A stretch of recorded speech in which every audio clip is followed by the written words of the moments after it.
Have you ever seen a picture of a fossil in a book or a museum? Have you held one in your hand? Fossils allow us to see the remains of the ancient organism in the rock. But did you know that there's a way to look at a fossil from the inside out without even touching it?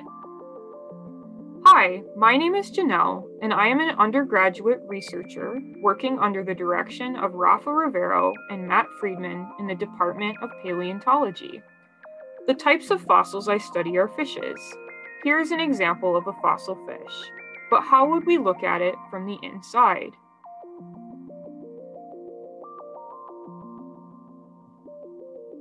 Imagine a rock with a fossil inside as a loaf of cranberry walnut bread. From the outside, all you can see is the dark outer crust portion of the bread. Think about what the bread might look like on the inside.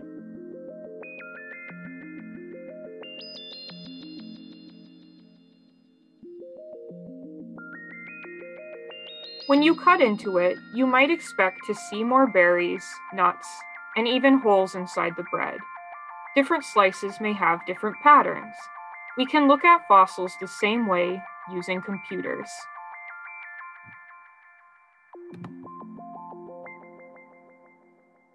First, we use a machine to scan the fossil called a CT scanner, which are commonly used by doctors to see inside the human body. This is what one looks like.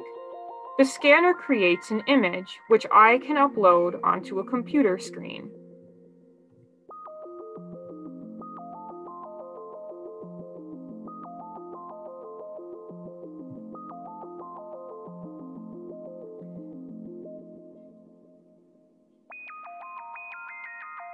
This is a screen recording I took while I was working. Here I can look at a fossil from the front, the side, and the top. CT scans slice up a fossil by taking multiple X-ray-like images throughout it. I can scroll up and down to get different views.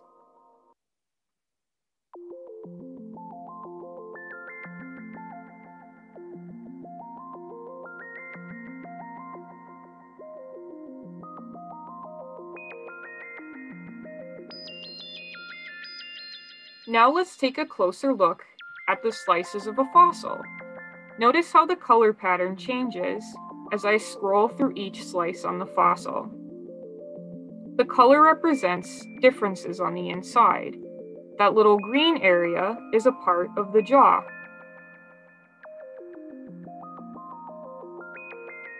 For the last part of what I do, this software also allows me to create a 3D model of the fossil.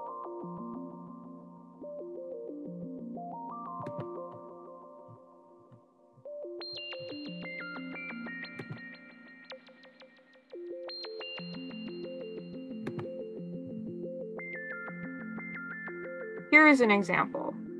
Let me move it around. You can notice the different variations and all of the different grooves in the fossil. Also notice the eyes and the nose. Even the little green part of the jaw is visible.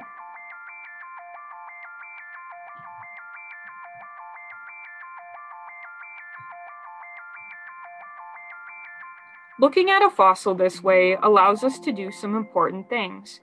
One of them is to look at a specific part of the fossil.